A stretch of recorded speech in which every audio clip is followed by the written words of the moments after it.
आप सभी लोग को राम राम। कुछ दिनों पहले मैंने एक वीडियो बनाया था 25 most useless features of car. ये वीडियो उसी वीडियो का पार्ट 2 है।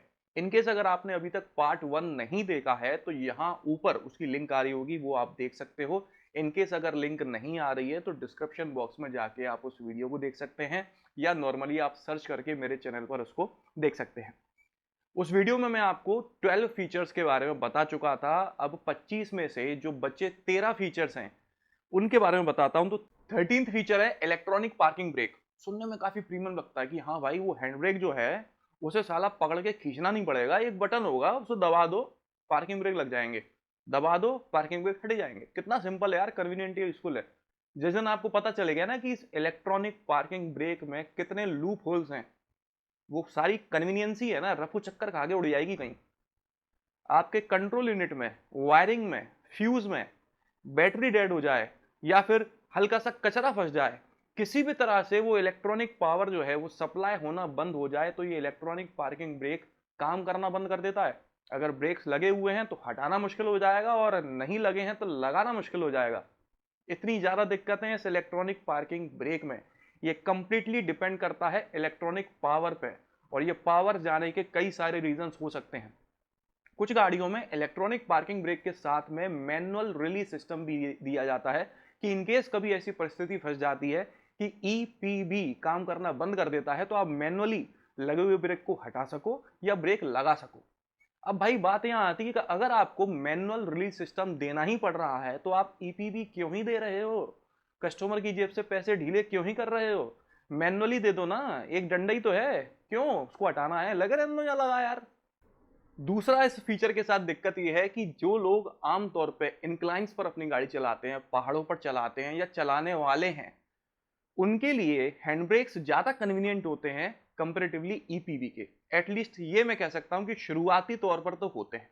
एक बार आदत डल जाती है तो ठीक है, लेकिन फिर भी हैंड ब्रेक से हटकर सीधे बटन पर आना थोड़ा शुरुआत में इनकन्वीनियंट होता है। 14th फीचर है फेक एग्जॉस्ट सिस्टम। आप लोगों ने देखा होगा कुछ कंपनीज की कुछ पावर ओरिएंटेड, परफॉर्मेंस ओरिएंटेड गाड़ियों में आपने फेक एग्जॉस्ट देखा होगा। मतलब नॉर्मली गाड़ियों में एक एग्जॉस्ट होता है, एक एग्जॉस्ट पाइप होता है, जिसे हम साइलेंसर कहते हैं, उसी से काम चल रहा होता है। लेकिन कुछ स्पोर्टी वर्जन वाली गाड़ियों में डोल एग्जॉस्ट देखने को मिलते हैं। असल में वो फेक होता है, उसमें डोल एग्जॉस्ट होते थोड़े ना है, होता वो एक ही है, लेकिन उसमें कवर लगा के रखा है दो वाला। वही ये यूज है कोई। और वो इतना ज्यादा अननोटिसेबल होता है कि कोई दूसरा आपको बता रहा होता है नोटिस करके कि भाई ये कुछ अलग नहीं है, तब आप नोटिस करते हो हाँ यार इसमें तो डुअल एग्जॉस्ट लगे हुए हैं। इतना ज्यादा अननोटिसेबल फीचर है, यूजफुल तो खैर है ही नहीं वो, उसमें आप अपना पैसा क्यों लगा रहे हो? हालांकि ये बात सही है कि आपको स्पोर्टी वर्जन खरीदना है लेकिन डुअल एग्जॉस्ट नहीं चाहिए, तो ऐसा कोई ऑप्शन आता नहीं है। लेकिन वो फ्री में तो लगा नहीं होगा, कंपनी वालों ने कुछ तो पैसे उसके खर्च किए होंगे ना, जिसको वो पैसे आपकी जेब से ही तो निकाला जाएगा ना, कोई और दूसरा तो देने आएगा नहीं ना। तो ये कंपनी वाले इस तरह की हरकतें क्यों करते हैं भाई? पावर और टॉर्क फिगर्स तो उतने ही रहेंगे ना गाड़ी के, वो फेक एग्जॉस्ट सिस्टम की वजह से गाड़ी पावर ज्यादा जनरेट करना तो शुरू कर नहीं देगी। 15th फीचर है सनरूफ। जो इस वीडियो का पहला पार्ट में बनाया था ना, उसमें अगर आप कमेंट्स चेक करोगे तो भरी पड़ी है कमेंट्स कि सनरूफ जैसा बकवास फीचर कोई नहीं हो सकता, और वो सारी कमेंट्स अपनी जगह पूरी तरह से सही हैं। देखिए, सनरूफ एक टाइम पर यूजफुल थी, बिल्कुल थी, एक टाइम पर थी, अब नहीं है। मेरा कहने का मतलब है कि जब गाड़ियां नई नई बनाई गई थी, हम लोग घोड़ा गाड़ी से घूमते थे, खच्चरों से घूमते थे, खुली हुई गाड़ियां हुआ करती थी। जब मोटर व्हीकल्स आ भी गए थे तो वो कवर्ड नहीं होते थे, खुले हुए हुआ करते थे, क्योंकि लोगों को आदत थी। लोग मतलब गरीब नहीं, अमीरों को भी, राजाओं महाराजाओं को भी आदत थी खुले खुले में रहने की, क्योंकि उस समय पर आज के जैसा टेम्परेचर नहीं था, आज की जैसी ग्लोबल वार्मिंग और पॉल्यूशन नहीं था। सब कुछ अच्छा अच्छा, शुद्ध और प्योर था। तो लोगों को खुली हवा में रहना अच्छा लगता था, तो गाड़ियां कवर्ड नहीं होती थी, ओपन होती थी। अगर कवर्ड गाड़ी उस समय पर लॉन्च की जाती थी तो लोग लेते नहीं थे, क्योंकि वो बंद बंद लगता था उनको। इसलिए कंपनीज ने गाड़ी को एडवांस बनाने के लिए, क्योंकि गाड़ी हमेशा आप खुली तो रख नहीं सकते, एडवांस तो बनाना ही पड़ेगा, तो कंपनीज ने ये एक बीच का रास्ता निकाला था कि आप चाहो अगर तो अपनी गाड़ी को एयर ही बना सकते हो सनरूफ को खोलकर। ठीक है, तो उस समय पर इस तरह की कुछ मैनुअल रूफ आई थी कि अगर आप मैनुअली इस तरह से कुछ कुछ भी कपड़े की सनरूफ या फिर पैराशूट के कपड़े की किसी भी तरह की एक कुछ बनी हुई है रूफ जिसको आप ओपन कर सकते हो। इस तरह का फीचर उस समय की गाड़ियों में आने लगा था। फिर 40s और 50s में एसी आ गया, एयर कंडीशनिंग सिस्टम आ गया गाड़ियों के अंदर। गर्मी भी उस समय पर थोड़ी थोड़ी बढ़ने लगी थी, माहौल उतना बिगड़ने लगा था, आज के टाइम पे तो क्या ही बात करो। तो एसी आने के बाद में कंपनीज ने गाड़ियों को पैक करना शुरू कर दिया ताकि वो ढंग से काम कर सके। तब तक सनरूफ यूजफुल थी। सनरूफ में फिर लोगों ने सोचा यार ये सनरूफ यार देखने में तो अच्छी लगती है, तब तो यूज तो खत्म हो चुका, देखने में बड़ी अच्छी लगती है, प्रीमियम लगती है, तो सनरूफ को और एडवांस कर दिया, मून रूफ बना दी, पैनोरामिक सनरूफ बना दी, पूरी छत कांच की कर दी। बढ़ते ही चलेगा, रुके नहीं। कंपटीशन की वजह से वो जो जरूरत की छोटी सी रूफ थी वो आज पैनोरामिक सनरूफ बोलकर आपको बेची जाती है। उसका यूज क्या है आपको खुद नहीं पता। एक आध दो महीने आपके बच्चे उसका इस्तेमाल करते हैं, उसके बाद कोई उसका इस्तेमाल नहीं करता। और बच्चे भी अगर इस्तेमाल कर रहे हैं तो वो भी नुकसानदायक है, कभी भी उनके साथ दुर्घटना घट सकती है, वो भी नहीं करना चाहिए। मेरी सलाह तो ये भी है। तो ये सनरूफ जैसा खतरनाक और बकवास फीचर जो आप गाड़ी में ले रहे हो 1.5-2 लाख रुपए एक्स्ट्रा देके, इसका कोई सेंस नहीं है। 16th फीचर है टच स्क्रीन। देखिए जो लोग है ना बटन वाला मोबाइल चलाना जानते हैं, मतलब जिनने कभी चला रखा है, वो इस बात को बहुत अच्छी तरह से समझ सकेंगे। बटन वाले मोबाइल में आप मैसेज टाइप कर सकते थे बिना देखे। इनफैक्ट कई सारे लोग तो हाथ जेब के अंदर डाल के अंदर ही अंदर टाइप करके मैसेज सेंड भी कर देते थे और गलती भी नहीं होती थी उस मैसेज में कहीं कोई। टच स्क्रीन वाले मोबाइल्स के साथ आप ऐसा करके दिखा दो, जेब के अंदर तो बहुत दूर की बात है, आप साइड पर रख के भी है ना बिना देखे मैसेज टाइप करके दिखा देना। तो कन्वीनियंट कौन हुआ, बटन या टच स्क्रीन? देखने में टच स्क्रीन अच्छी लगती है लेकिन कन्वीनियंसी आपको बटन्स में ज्यादा मिलती है। गाड़ियों में जो टच स्क्रीन मिलती है वो उतनी रिस्पॉन्सिव नहीं होती जितनी आपके स्मार्टफोन्स होते हैं। वो काफी लैगी होती हैं, एक बार टच करने पर उसको समझ ही नहीं आता इंसान क्या चाह रहा है। 2-3 बार टच करो, खासकर वो अगर आपको साउंड कम करना है, ज्यादा करना है और वहां पे स्टीयरिंग कंट्रोल्स नहीं दे रखे हैं, तो वो माइनस वाला बटन जो है वो इतना जिद्दी होता है कि एक बार में तो कभी मानेगा ही नहीं। निशाना लगा के उंगली ले जानी पड़ती है, 2-3 बार दबाओगे उसके मुंह पे ठोकोगे तब जाके वो कहेगा अच्छा साउंड कम करना है, फिर करता है साउंड कम। तब तक ड्राइवर का ध्यान रोड से हटके टच स्क्रीन पर लगा रहता है। यहीं अगर कोई बटन हो तो एक बार में दबाओ, साउंड कम हो गया, ज्यादा हो गया, गाना नेक्स्ट हो गया, जो भी इसको कंट्रोल करना है XYZ। लेकिन बटन्स बहुत ज्यादा कन्वीनियंट होते हैं कंपेरेटिवली टच स्क्रीन के। टच स्क्रीन सिर्फ सिर्फ और सिर्फ देखने में अच्छी लगती हैं, इसके अलावा उसका कोई यूज नहीं है। यही वजह है कि मर्सिडीज जैसी प्रीमियम ब्रांड भी अपनी गाड़ियों में टच स्क्रीन का यूज कम करने वाली है और बटन्स को लेके आने वाली है। टाटा जैसी कंपनी भी फाइजिटल कंट्रोल्स का यूज करती है। फाइजिटल मतलब कि फिजिकल और डिजिटल दोनों के कॉम्बिनेशन का यूज करती है। अगर आप चाहो तो बटन से कंट्रोल कर लो, चाहो तो टच से कंट्रोल कर लो, जैसा आपको कन्वीनियंट लगे वैसा कर लो। तो ये टच स्क्रीन फालतू हैं, कोई यूज की नहीं है। जब तक डिस्प्ले की बात आती है तब तक ठीक है, लेकिन फुली कंट्रोल अगर टच स्क्रीन पर दिया गया है तो ये यूजफुल नहीं है। हाँ, टच स्क्रीन की वजह से पैसे आपको जरूर ज्यादा देने पड़ सकते हैं, तो कंपनीज की नजर से देखा जाए तो उनके लिए मुनाफा वाला फीचर जरूर है। 17th फीचर है हेडलाइट वॉशर। ये फीचर मैं ये नहीं कहता कि पूरी तरह से यूजफुल नहीं है, यूजफुल है, लेकिन इसकी कुछ लिमिटेशंस हैं। मेरा कहने का मतलब है कि जिन गाड़ियों को स्पेसिफिकली ऑफ रोडिंग के लिए बनाया गया है वहां पर यह गाड़ी वहां पर यह फीचर काफी हद तक यूजफुल है। ऑफ रोडिंग करते समय कई बार ऐसा होता है कि कीचड़ वगैरह या पानी वगैरह या कोई भी गंदगी आके हेडलाइट के ऊपर चिपक जाती है, तो आप बार बार उतर के साफ करने की बजाय इस फीचर को यूज करके हेडलैम्प्स साफ कर सकते हो। लेकिन अगर आपकी गाड़ी में 4 व्हील ड्राइव है ही नहीं, आप ऑफ रोडिंग कर ही नहीं सकते, तो फिर हेडलैम्प को धोकर क्या करोगे भाई? कुछ ऐसी गाड़ियां मार्केट में अवेलेबल हैं जिनके top variant, second top variant में आपको 4 व्हील ड्राइव मिलता है, लेकिन बाकी सभी वेरिएंट्स में आपको सिर्फ 2 व्हील ड्राइव मिलता है। लेकिन फिर भी 2 व्हील ड्राइव के साथ भी आपको हेडलाइट वॉशर दिया जाता है, जबकि यूजफुल नहीं है। भाई 2 व्हील ड्राइव से ऑफ रोडिंग कौन करेगा? ये 2 व्हील ड्राइव और 4 व्हील ड्राइव की बात चलिए तो मैं आपको बता दूं कि भाई मेरी नजर से देखा जाए तो 4 व्हील ड्राइव भी उतना ज्यादा यूजफुल नहीं है। इनकेस अगर आपका शौक नहीं है ऑफ रोडिंग करना, इनकेस अगर आप फ्रिक्वेंटली ऑफ रोडिंग नहीं करते हो, तो आमतौर पर लोग बाग शौक के लिए 4 व्हील ड्राइव ले लेते हैं, कभी जरूरत पड़ी तो। लेकिन साल 2 साल 1.5 साल में शायद एक बार उनने ऑफ रोडिंग की होगी तो की होगी, वरना वो बस फीचर गाड़ी में लगा हुआ है, बेमतलब का कोई मतलब नहीं है। और अगर आप ये समझते हो कि ट्रैफिक लगा हुआ है और आपने डिवाइडर के ऊपर गाड़ी चढ़ा के अपनी गाड़ी आगे से निकाल ली या फिर खेत में थोड़ी सी गाड़ी उतार के गाड़ी चढ़ा ली तो आप ऑफ रोडिंग कर लेते हो 4 व्हील ड्राइव यूज करके, तो भाई साहब आपको अभी बहुत बड़ा होना बाकी है, आपको अभी बहुत कुछ सीखना बाकी है, क्योंकि ये सारे काम एक ऊंची गाड़ी 2 व्हील ड्राइव के साथ भी कर सकती है। इसको ऑफ रोडिंग नहीं बोलते हैं। ऑफ रोडिंग मतलब सिर्फ यही नहीं होता कि रोड नहीं है तो मतलब ऑफ रोड। ऑफ रोडिंग मतलब कोर ऑफ रोडिंग होती है, जहां पर रोड क्या छोड़ो, बिल्कुल प्लेन सरफेस नहीं है, गड्ढे हैं बड़े बड़े कि टायर गायब हो जा रहा है, गड्ढों के अंदर पानी भरा है, कुछ दिख नहीं रहा है, पहाड़ लगे हुए हैं जिन पर चल नहीं सकते आप ढंग से, वहां पर आपको गाड़ी चलाना होती है।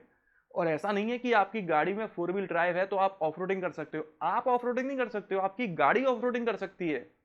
ऑफ रोडिंग करना भी जिस तरह से आपने गाड़ी चलाना सीखी थी वैसे ही आपको ऑफ रोडिंग करना भी सीखना पड़ता है। ये बस यूं ही नहीं है कि आज मन हुआ तो गाड़ी लेके पहुंच गए पहाड़ों पर। तो भाई 4 व्हील ड्राइव भी आप तभी लीजिएगा अपने 2.5-3 लाख रुपए खर्च करके जब आपको लगता हो कि हाँ मेरे पास इतना समय है, मैं ऑफ रोडिंग कर सकता हूँ साल में 2-3 साल बाद, 2-3-4 बार, या जितना भी फ्रिक्वेंटली आप करना चाहते हो। शौक शौक के लिए 2.5-3 लाख रुपए खर्च करने का कोई लॉजिक नहीं है। 18 फीचर है गेस्चर कंट्रोल सिस्टम। जिन लोगों को नहीं पता कि ये क्या फीचर है, क्योंकि हर किसी गाड़ी में समय पर नहीं मिल रहा, प्रीमियम गाड़ी में देखने को मिलता है, तो ये कुछ इस तरह से काम करता है। मान लो आप गाड़ी चला रहे हो और आपको साउंड बढ़ाना है, इंक्रीज करना है, तो आप ऐसे म्यूजिक सिस्टम के आगे ऐसे कर दो, साउंड ऊपर चले जाएगा, ऐसे कर दो साउंड नीचे चले जाएगा, ऐसे कर दो पिछला वाला गाना प्ले होने लगेगा, ऐसे कर दो तो नेक्स्ट सॉन्ग प्ले होने लगेगा। ये फीचर है भाई ये, ठीक।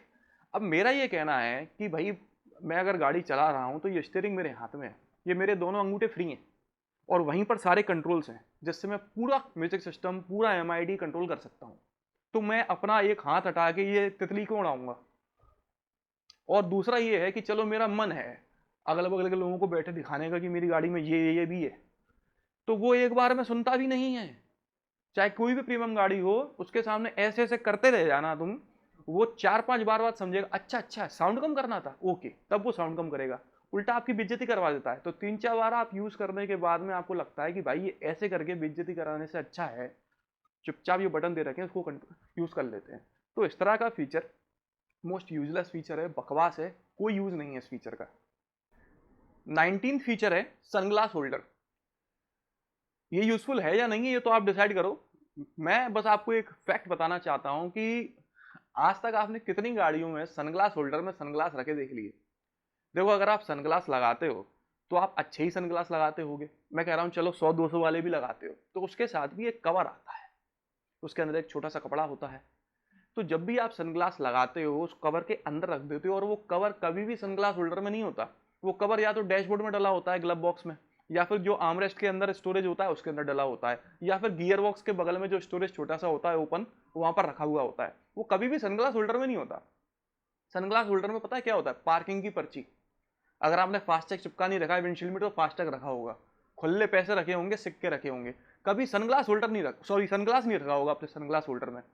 तो ये फीचर आप एज अ स्टोरेज यूज कर सकते हो, लेकिन सनग्लास होल्डर बोलना और उसमें सनग्लास ना रखना ये कहीं ना कहीं कंफ्यूजिंग है। इसको यूजलेस या यूजफुल बोलना जो भी है, इसलिए मैंने बोला कि ये आप तय करो।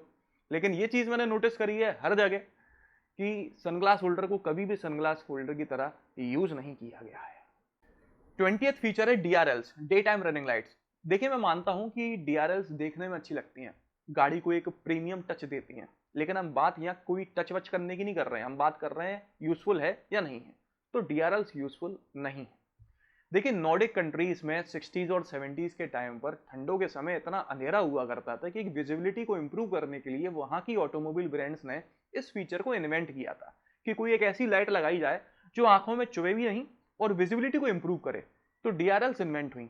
लेकिन जो प्रीमियम ब्रांड्स थी उन्होंने देखा यार कि डीआरएल्स का यूज जो है वो है सो यहाँ पर, लेकिन देखने में बड़ी अच्छी लगती हैं, तो उन्होंने अपनी गाड़ियों में भी देने लगी। और कंपटीशन के चलते ये फीचर लुढ़क लुढ़क के 5-7 लाख की गाड़ियों में भी आज की तारीख में मिलने लगा है। यूज क्या था, नॉर्डिक कंट्रीज में अंधेरे से बचने के लिए, लेकिन कंपटीशन की वजह से ये आपकी गाड़ियों में दिया जाने लगा है। अब ये फीचर कोई फ्री में तो आपको मिल नहीं रहा, कोई ना कोई पैसा तो आप चुका ही रहे हो ना इसके बदले, डीआरएल लेने के बदले। यूज क्या है, कोई यूज नहीं है। अभी कुछ समय पहले मैंने एक वीडियो बनाया था, उसमें एग्जांपल के तौर पे मैंने कहा था कि डीआरएल्स यूजफुल नहीं है, तो लंबे चौड़े कमेंट्स आए ऐसे कैसे यूजफुल नहीं है, जंगलों के सड़कों पर आप गाड़ी चलाकर देखिए, टनल के अंदर गाड़ी चलाकर देखिए, और ओवर जो अंडरब्रिज होता है, सॉरी, उसमें आप गाड़ी चलाकर देखिए, कितना अंधेरा होता है वहां पर। डीआरएल्स काफी यूजफुल होती हैं। भाई साहब, आप ऐसे देश में रहते हैं जहां पर 12 में से 11 महीने धूप पड़ती है, वो भी चिलचिलाती तेज। और आजकल तो 12वें महीने भी धूप पड़ रही होती है, सिर्फ हवा ठंडी हो जाती है। ऐसे देश में आप ये कह रहे हो कि 200 300 400 मीटर का कोई टनल है या जो भी ऐसी कवर्ड जगह है, वहां अंधेरा हो जाता है। और अगर आपको इतना ही अंधेरा नजर आता है तो आप डीआरएल के भरोसे क्यों बैठे हो? हेडलैम्प जला लो ना, इतना अंधेरा है तो। दूसरा ये कि अगर आपको बिना डीआरएल वाली गाड़ी नजर नहीं आती है थोड़ी भी कम रोशनी में, तो दिक्कत डीआरएल होने या ना होने में नहीं है, दिक्कत आपकी आंखों में है। इसलिए आप किसी टनल में घुसने की बजाय हॉस्पिटल में घुसो तो ज्यादा सही रहेगा। 21वां फीचर है वॉइस असिस्टेंट। जिस किसी की गाड़ी में भी ये फीचर है, voice assistant with Google AI, auto voice AI, फलाना ढमाका एआई, जो भी है, कितनी बार आपने यूज कर लिया और यूज किया है, तो कितनी बार आपकी गाड़ी मतलब कि वॉइस असिस्टेंट एक बार में आपकी कमांड समझ गई थी? अक्सर ऐसा होता है कि आप शुरुआत में आपको लगता है कि सारे फीचर मुझे अपनी गाड़ी के यूज करने हैं, ये भी वो भी फलाना ढमाका, और आप यूज करना चाहते हो वॉइस असिस्टेंट की, मैं कुछ बोलूं और गाड़ी मेरी कमांड ले और उसको अप्लाई करे। तो आप बोलते हो, 2 3 बार 3 बार बोलते हो, तो आप ये एंड में पाते हो कि 10 में से 3 बार तो इसने समझ लिया था और 7 बार मुझे दूसरी बार या तीसरी बार बोलना पड़ा है। तो एंड में जाके आप क्या करते हो? बोलना बंद कर देते हो। जो कंट्रोल्स हैं, फिर वो टच वाले हो बटन वाले हो, आप उससे ही करना शुरू करते हो कि दिमाग क्यों खपाऊं मैं इसमें, भाई सुनती तो है नहीं एक बार में, समझती तो है नहीं, सीधे सीधे बटन दबा देता हूं, हो जाएगा, नहीं तो लगाऊं चैटने में फालतू टेंशन। इसलिए जब वॉइस असिस्टेंट किसी काम का नहीं है, ना कभी था, ना है, और ना कभी रहेगा। 22nd फीचर है ऑटो हेडलैम्प्स। इस जैसा फालतू वाहियात बकवास फीचर दुनिया में पैदा हो ही नहीं सकता। मतलब अंधेरा होगा तो हेडलैम्प अपने आप जल जाएंगे, ये फीचर है। क्या इंसान इतना नाकारा हो चुका है, क्या इंसान इतना बुद्धू हो चुका है कि उसे ये तक समझ नहीं आ रहा कि अंधेरा हो गया है तो मैं हेडलैम्प जला लेता हूं? बस इतना करना है, ये भी आपको समझ नहीं आ रहा? मतलब आपके दिमाग में एक जगह से दूसरी जगह सिग्नल जाना है, वो भी आपको मैनुअली नहीं करना है, अपने आप जाना है कि हाँ भाई अंधेरा हो गया है, हेडलैम्प जला लेते हैं। बस वो सिग्नल यहाँ से यहाँ ना जा पाए, इसके लिए आपकी गाड़ी में एक ऑटो हेडलैम्प फीचर दिया गया है। मतलब इंसान इतना बुद्धू हो चुका है कि उसको ये तक समझ नहीं आ रहा कि भाई अंधेरा हो गया, हेडलैम्प जला लेने। इसलिए आपकी गाड़ी में एक नया सिस्टम दिया गया कि भैया बुद्धू हैं, इनको समझ नहीं आता अंधेरा हो गया है, तो इसमें ऑटो हेडलैम्प दे दो, अपने आप जल जाती लाइट है। क्या है? 23rd फीचर है रियर एंटरटेनमेंट स्क्रीन। आज से 2 3 साल पहले प्रीमियम गाड़ियों में अक्सर देखने को मिलता था, अब इसका यूज कम हो गया है, लेकिन अभी भी आपको देखने को मिल जाएंगी। ये इतना फालतू फीचर है, नो डाउट देखने में प्रीमियम लगता है। अगर आप किसी दूसरी गाड़ी में बैठे हो और एक गाड़ी जाते देख रहे हो, उसमें देख रहे हो, अरे वाह यार पीछे स्क्रीन लगी है यार, बहुत बढ़िया यार, शानदार यार, देखने में अच्छी लगती है, उसके अंदर कुछ प्ले हो रहा हो तो और अच्छा लगता है यार, क्या यार मजे से आ रहे हैं यार, बढ़िया पीते पाते और मजे लेते हुए। भाई कोई यूज नहीं है इसका। वो भी आज के टाइम पे तो बिल्कुल नहीं है। हर किसी के पास अपना मोबाइल है जिसमें उसकी खुद की प्राइवेसी है, उसमें वो अपना इंस्टाग्राम हो या फेसबुक हो या कुछ भी उसको देखना दाखना हो कर सकता है, छुप छुपा के कुन्ने खाते में। वो स्क्रीन पे नहीं कर सकता, वो स्क्रीन कर भी नहीं पाएगी वो सब कुछ। खैर, उसको कुछ वीडियो देखना है, कुछ भी करना है, वो सब अपने मोबाइल में कर लेता है, लैपटॉप में कर लेता है, टैबलेट में कर लेता है, उसको उस स्क्रीन की जरूरत ही नहीं है। दूसरा, जितना यूज आप अपने मोबाइल में कर सकते हो, लैपटॉप में कर सकते हो, टैबलेट में कर सकते हो, उसका 1% भी आप उस एंटरटेनमेंट स्क्रीन में नहीं कर सकते। जबकि उसकी प्राइस आपके लैपटॉप मोबाइल के बरोबर या उससे ज्यादा ही होगी। तो ये बहुत ही बकवास फीचर है। इनकेस अगर आप कस्टमाइज कर सकते हो अपने वेरिएंट को, अपनी गाड़ी को, कि रियर एंटरटेनमेंट स्क्रीन चाहिए या नहीं चाहिए, तो भाई साहब ना ही बोलना, कोई यूज नहीं है। बार बार अपडेट करना पड़ता है, बहुत लैगी होती हैं और कोई यूजफुल नहीं है। 24th फीचर है पैसेंजर डिस्प्ले। कुछ लोग इस फीचर को नहीं जानते होंगे, मैं बता दूं कि भाई आजकल क्या है, टच स्क्रीन की होड़ लगी हुई है कि कौन अपनी गाड़ी में कितनी ज्यादा स्क्रीन दे सकता है। ये होड़ जो है ना, ये गेम जो है स्क्रीन का, ये महिंद्रा ने चालू किया था अपनी XUV700 से। पहले सिंपल सी एक स्क्रीन आती थी MID की, एक आती थी इंफोटेनमेंट की, खत्म। नहीं भाई साहब, हम ड्राइवर को 2 देंगे और टच स्क्रीन अलग होगी। नहीं भाई साहब, हम 3 देंगे। नहीं, तेरी में 3 है, हम 4 देंगे। अब हम देंगे पैसेंजर के लिए अलग डेडिकेटेड। क्या चल रहा है भाई साहब? ड्राइवर को सिर्फ इतना चाहिए होता है कि एक ओडोमीटर हो जिसमें पता चल जाए हमारी गाड़ी की स्पीड कितनी है और गाड़ी कितनी चल चुकी है। दूसरी चीज, गाड़ी में तेल कितना बचा है, फ्यूल कितना बचा है, मेरे को कब डलवाना है, बस ये 2 3 चीजें जरूरत होती हैं। बाकी जो बकवास अगल बगल चल रही होती है ना, कॉफी पी लो, थक गए हो गए, आराम कर लो, वो मेरा सोना, वो मेरा टोना, सब बकवास है, फालतू कुछ नहीं है। इतनी ही चीजें हैं यूज की। इसके अलावा जो 2 3 4 टच स्क्रीन लगी हुई हैं वो सिर्फ आपकी जेब से पैसा हटने के लिए हैं और कुछ नहीं है, सिर्फ आंखों को लुभाने के लिए। असल में क्या होता था, ये पैसेंजर डिस्प्ले आया कहाँ से वो मैं आपको बताऊं। जो रेसिंग कार्स होती थी पहले की, वहां पर ड्राइवर का पूरा ध्यान सड़कों पर होता था, क्योंकि बात बात पर मोड़ आती है, अगल बगल के दूसरे रेसर से उनसे भी गाड़ी बचानी है, तो ड्राइवर का पूरा ध्यान रोड पर होता था। एक एक सेकंड वहां पर काफी भारी पड़ता है। उसकी हेल्प करने के लिए एक को ड्राइवर साथ में बैठाया जाता था, जो ये बताता था कि नेविगेशन मतलब कहाँ से मुड़ना है, कितनी शार्प टर्न आने वाली है, कितनी स्पीड है गाड़ी की, वो सारी चीजें वो बताता था, वो पूरा गाइड करता था। और उसके सामने एक टच स्क्रीन होती थी, को ड्राइवर के सामने टच स्क्रीन होती थी, ड्राइवर के सामने टच स्क्रीन नहीं, टच स्क्रीन कह लो या डिस्प्ले कह लो, कुछ भी कह लो, वो होती थी जिसको देखकर वो पूरा गाइड करता था। वहां से इन प्रीमियम ब्रांड्स ने इस फीचर को उठाया, पैसेंजर डिस्प्ले वाले फीचर को उठाया और अपनी गाड़ियों में देना शुरू करा। कंपटीशन के चक्कर में ये फीचर लुढ़कता लुढ़कता आज सस्ती गाड़ियों में भी आने लगा है। आपको आने वाले 1 साल के अंदर 15 से 20 लाख रुपए की गाड़ियों में भी ये पैसेंजर डिस्प्ले देखने को मिलने लगेगा। इसका यूज क्या है? कुछ नहीं। मेरा यह मानना है और बिल्कुल सही मानना है कि डैशबोर्ड पर चाहे आप एक लगा दो स्क्रीन या 10 लगा दो, यूज उतना ही होता है। दूसरा, अगर किसी भी स्क्रीन में, फिर चाहे वो डैशबोर्ड के दूसरे कोने पे क्यों ना हो, अगर कोई मूवी प्ले हो रही है, वेब सीरीज प्ले हो रही है, या को ड्राइवर गेम खेल रहा है, कुछ भी कर रहा है, ड्राइवर का ध्यान भटकता है, भटकता ही है। कोई भी स्क्रीन जो डैशबोर्ड पर लगी हुई है उसके अंदर ना तो कभी कोई सॉन्ग प्ले करना चाहिए, ना ही कोई मूवी, ना ही कोई क्रिकेट मैच, कुछ नहीं करना चाहिए। ड्राइवर का ध्यान भटकता ही भटकता है, आप कुछ नहीं कर सकते।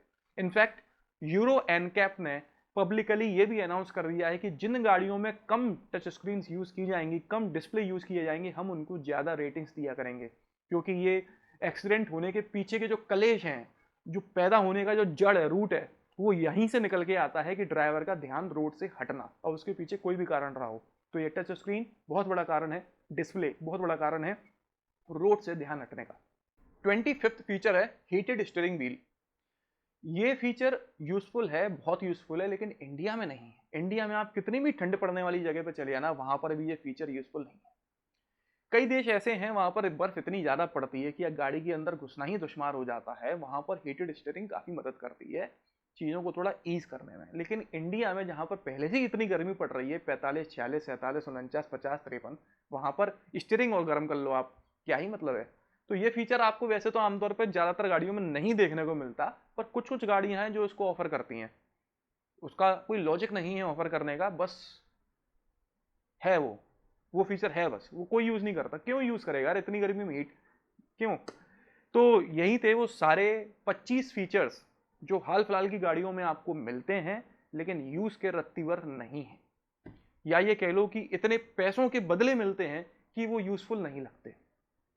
बाकी इन फीचर्स के अलावा अगर आपको लगता है कोई ऐसा फीचर भी है जो इस लिस्ट में होना चाहिए था, तो कमेंट करके जरूर बताइएगा। इस वीडियो में तो बस इतना ही। आपको अगर ये पसंद आया हो तो इसे लाइक कर दीजिएगा, इस चैनल को सब्सक्राइब कर लीजिए और ऑल नोटिफिकेशन वाला टैप करना ना भूलना। आपका दिन शुभ रहे। धन्यवाद।